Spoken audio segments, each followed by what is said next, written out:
মাদ্রাসায় এক সময় এর এত বড় লম্বা নাম জিজ্ঞেস করলে নাম বললে মনে হতো যে একটা সূরা পড়ে শেষ করি। কি জন্য বলে, তার আব্বার ছেলে শুধু সে একাই, পিতামাতার একমাত্র ছেলে। আত্মীয় স্বজনরা আদর করে নাম রাখতে রাখতে 4টা নাম রাখছে, সবগুলোকে যুক্ত করে একটা নাম বানাইছে। এখন এটা একটা সূরার সমান হয়েছে। যখন সন্তান আদরের হয় তার নাম অনেক হয়, সূরাও বেশি ফজিলতের হলে এই সূরারও নাম অনেক হয়। সূরাতুল ফাতিহা বা আলহামদু সূরা যেটা আমরা বলি, এই সূরার অনেক ফজিলত, এজন্য নামও অনেক বেশি। আমি একটা নাম নিয়ে আলোচনা করব। সূরাতুল ফাতিহার একটা নাম হলো সূরাতু তালিমিল মাসআলা। তালিম মানে শিক্ষা দেওয়া, আল মাসআলা মানে প্রার্থনা। সূরাতু তালিমিল মাসআলা অর্থ হলো প্রার্থনা শিক্ষা দেওয়ার সূরা। সূরাতুল ফাতিহায় আল্লাহ পাক রব্বুল আলামিন আমাদেরকে প্রার্থনা শিক্ষা দিয়েছেন। আমরা কি চাবো, কিভাবে চাবো, এ কথাটি আল্লাহ পাক রব্বুল আলামিন সূরাতুল ফাতিহায় আমাদেরকে শিক্ষা দিয়েছেন। আমরা তো যার যার মতো যেমন খুশি তেমন চাই। ছোটো বাচ্চারা একরকম চায়, আরেকটু বয়স হলে তারা আর এক রকম চায়, মুরব্বীরা আর এক রকম চায়, ব্যবসায়ীদের চাওয়া একরকম, রাজনীতিবিদদের চাওয়া আর এক রকম, এক একজনের চাওয়া এক এক রকম। রব্বুল আলামিন বলেন, ও আমার বান্দা বান্দিরা, তোমাদের সকলের জন্য প্রয়োজনীয় যে বস্তুটা সেটা আমি তোমাদেরকে শিক্ষা দিই। তোমরা আমার কাছে চাও সিরাতুল মুস্তাকিম, বলো ইহদিনাস সিরাতাল মুস্তাকিম।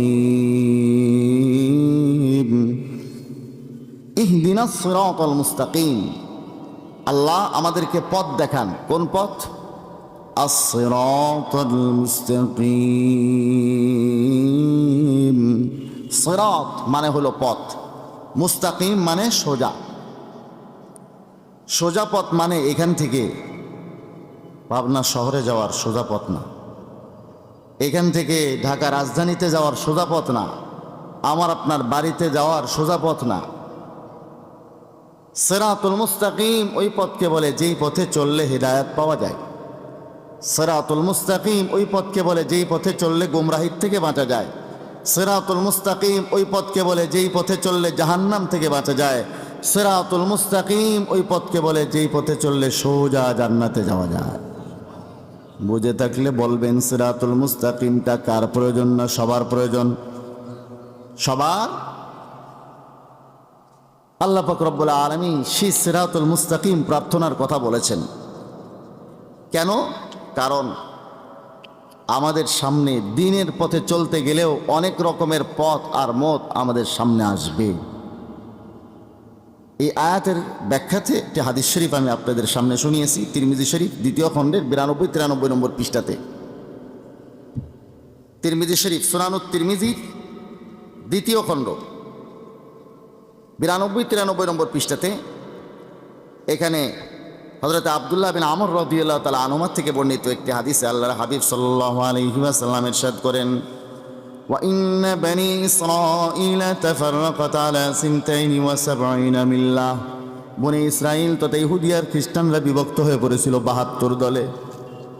আমাদের পূর্ববর্তী উম্মত যারা ছিল ইহুদি আর খ্রিস্টান, তারা বিভক্ত হয়েছিল কয় দলে? ওয়াতাফতারিকু উম্মতি আলা 73 মিল্লাহ। আল্লাহর হাবিব বলেন, আমার এই উম্মত বিভক্ত হবে 73 দলে। কয় দলে বিভক্ত হবে? আমাদের অনেক ভাইয়েরা অনেক সময় বলে, হুজুর এক রকম কথা বলে, আর এক হুজুর আর এক রকম কথা বলে, আমরা সাধারণ পাবলিক কোথায় যাব? বলে কি বলে না? একজন এসে বলে আমিন বলো জোরে, আর একজন এসে বলে আমিন বলো আস্তে। আছে না নাই? একজন বলে মিলাদ কিয়াম করো, আর একজন বলে না মিলাদ কিয়াম করা যাবে না। আছে না নাই? আমাদের সাধারণ মুসলমান ভাইরা বলেন, দুই হুজুর দুই রকম কথা বলে, আমাদের শুনিয়া মাথা ঘুরায়। আমি বলি, আল্লাহর রসুল বলেছেন কথা হবে 73 রকম। কথা কয় রকম হবে? 1-2 রকম? দলই হবে 73টা, কথা কি 1-2 রকম হবে? কিন্তু ঘাবড়াইলে চলবে না। ৭৩ জন মুরব্বী এখানে থাকলে আপনি কি সবাইকে আব্বা ডাকবেন না নিজের পিতাকে আব্বা ডাকবেন? ৭৩ জন ছেলে যদি থাকে সবাইকে নিজের সন্তানের অধিকার দেবেন না নিজের ছেলেকে? মুসলমান বাইরের আমার সব কিছু আমরা বুঝি। আল্লাহর নবী আমাদেরকে এমন দিক নির্দেশনা দিয়েছেন, ৭৩ দলের মধ্যে একমাত্র নাজাতপ্রাপ্ত দল কোনটা সেটা চিনতে আমাদের কোনো রকম কোনো অসুবিধা হবে না। আল্লাহর হাবিব বলেন কুল্লুহুম ফিন্নার, ৭৩ দলের মধ্যে সবাই যাবে জাহান্নামে ইল্লা মিল্লাতান ওয়াহিদা, একটা মাত্র দল যাবে জান্নাতে। বাকি ৭২ দল কোথায় যাবে? আমরা কোন দলে যাইতে চাই? জান্নাতি দলে। কারা কারা যাইতে চাই? হাত উঠাই। নারায়ে তাকবীর। হাত আমার আল্লাহ তাআলা সকলকে জান্নাতি দলের অন্তর্ভুক্ত করে দেয়। সবাই তো জান্নাতি দলের দাবি করে। ওয়াকুল্লু দাঈ ওয়াসলাম বিলাইলা ওয়ালাইলা লা তুকিরু লাহুম বিদাকা। সবাই ওই লাইলির প্রেমে মজনু সাজার দাবি করে। এটা লম্বা ঘটনা আছে, ওগুলো আর আমি না বলি। কিন্তু সঠিক মজনু কোনটা সেটা লাইলি যাকে বলে সেই হবে সঠিক মজনু। আল্লাহর হাবিবকে সাহাবায়ে কেরাম প্রশ্ন করলেন, ক্বালু মান হিয়া ইয়া রাসূলুল্লাহ, একমাত্র জান্নাতি দল কারা, তাদের পরিচয়টা একটু আমাদেরকে বলে দেবেন।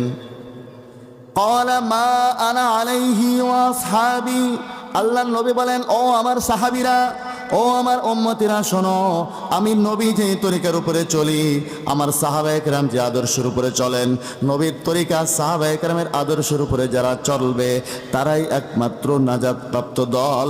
এর উপরে যারা চলবে না তারা বাতিল, তারা ৭২ দলের অন্তর্ভুক্ত। মুসলমান ভাইয়েরা আমার, এই সঠিক দলের পরিচয়ের জন্য আজকে পাবনা জেলা ওলামা পরিষদ সুজানগর উপজেলা শাখা আপনাদেরকে আহ্বান করেছেন। কারণ আমরা এখন বর্তমানে দিনের উপরে চলতে গেলে একজন বলে এদিকে আসো, আর একজন বলে এদিকে আসো, আর একজন বলে এদিকে আসো। আপনি চিন্তা করবেন সবাই তো ভালো কথাই বলে।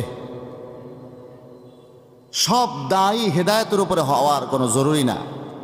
যেই দাওয়াত দেবে সকল দায়ী হেদায়েতের উপরে হবে এটা কোনো জরুরি নয়।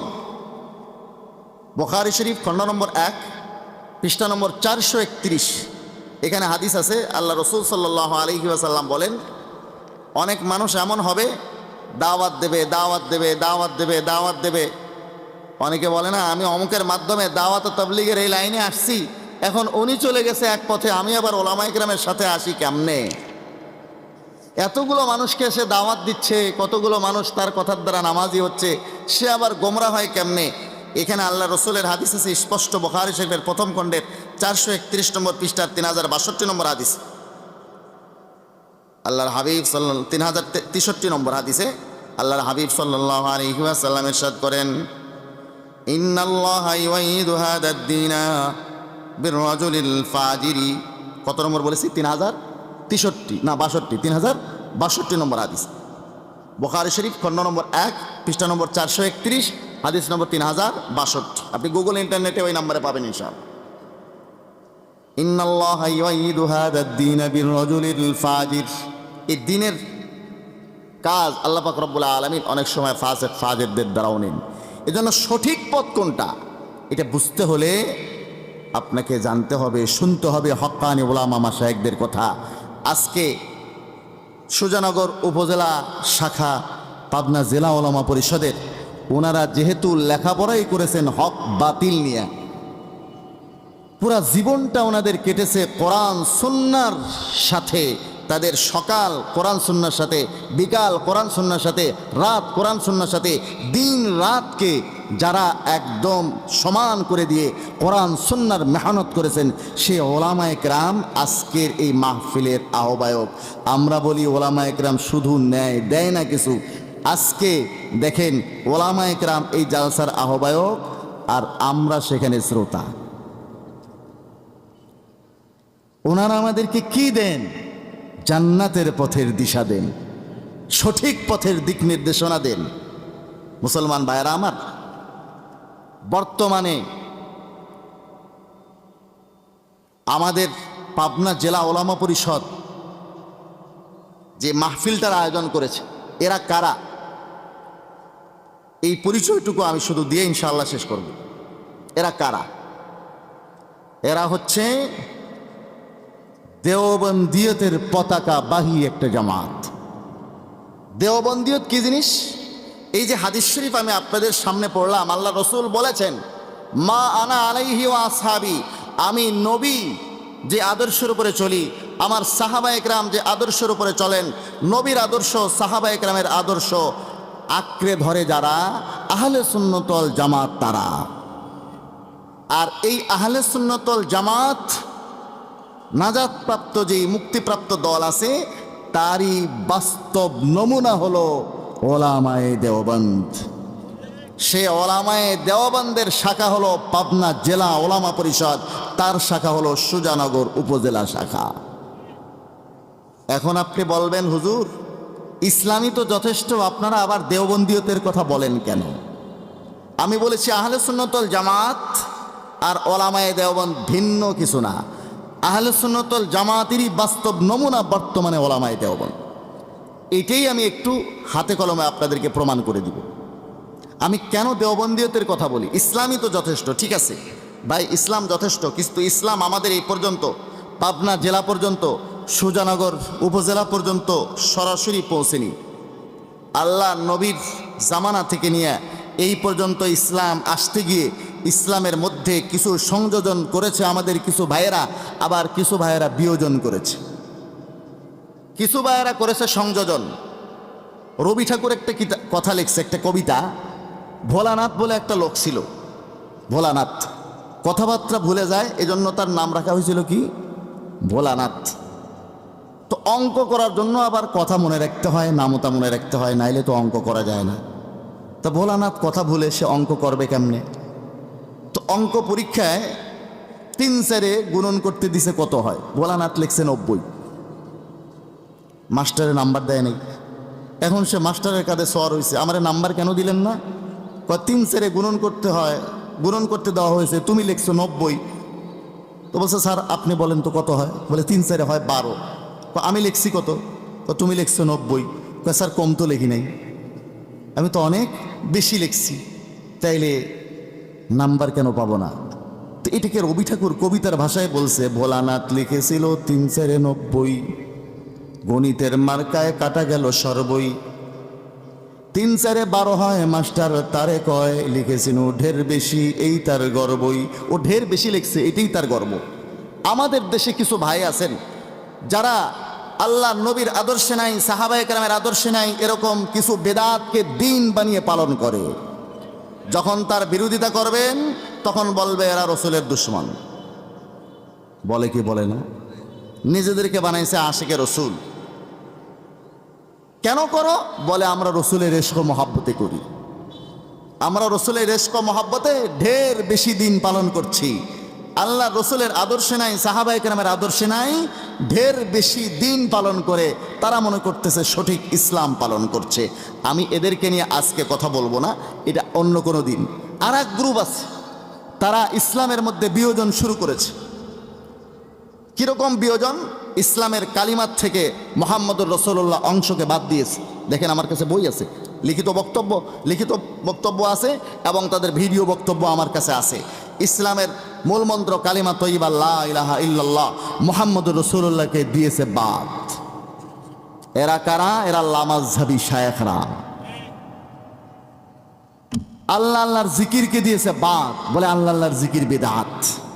মাযহাবকে বাদ দিয়েছে, না মাযহাব মানলে শিরিক। পীর মুরিদিকে বাদ দিয়েছে, এটা নাকি বলে বিদআত। বাদ দিতে দিতে এখন বর্তমানে আল্লাহ নবীকেও তারা বাদ দিয়েছে। আল্লাহ নবীকে তারা তালাক দেয়। নবী করিম সাল্লাল্লাহু আলাইহি সাল্লাম সম্পর্কে সহি আকীদা বিশ্বাস তাদের নাই। তারা হায়াতুন নবীর আকীদাকে মানে না। তারা বলে নবী করিম সাল্লাল্লাহু আলাইহি সাল্লাম মুর্দা। যারা নবীকে জিন্দা বলে তাদেরকেও তালাক দেয়, জিন্দা নবীকেও তালাক দেয়। নবীর সম্পর্কেও তাদের আকীদা সহি নাই। চলুন আমি একটু আপনাদেরকে তাদের বক্তব্যটা, একটু সামান্য বক্তব্য শোনাই। আমাদের এই ভাইদের বক্তব্য সাহাবায়ে কেরাম সম্পর্কে, নবী করিম সাল্লাল্লাহু আলাইহি সাল্লাম সম্পর্কে সামান্য একটু শুনেন। আমাদের এই ভাইয়েরা রসুল করিম সাল্লাল্লাহু আলাইহি ওয়াসাল্লাম সম্পর্কেও বলে যে আল্লাহ রসুল নাকি বলে শরীয়তের ক্ষেত্রেও ভুল করেছেন। আবার বলতে বলতে বলতে বলতে বলে নবী করিম সাল্লাল্লাহু আলাইহি ওয়াসাল্লামকে যারা জিন্দা মানে সেই জিন্দা নবীকেও তালাক। চলুন আমি একটু আপনাদেরকে শোনাই।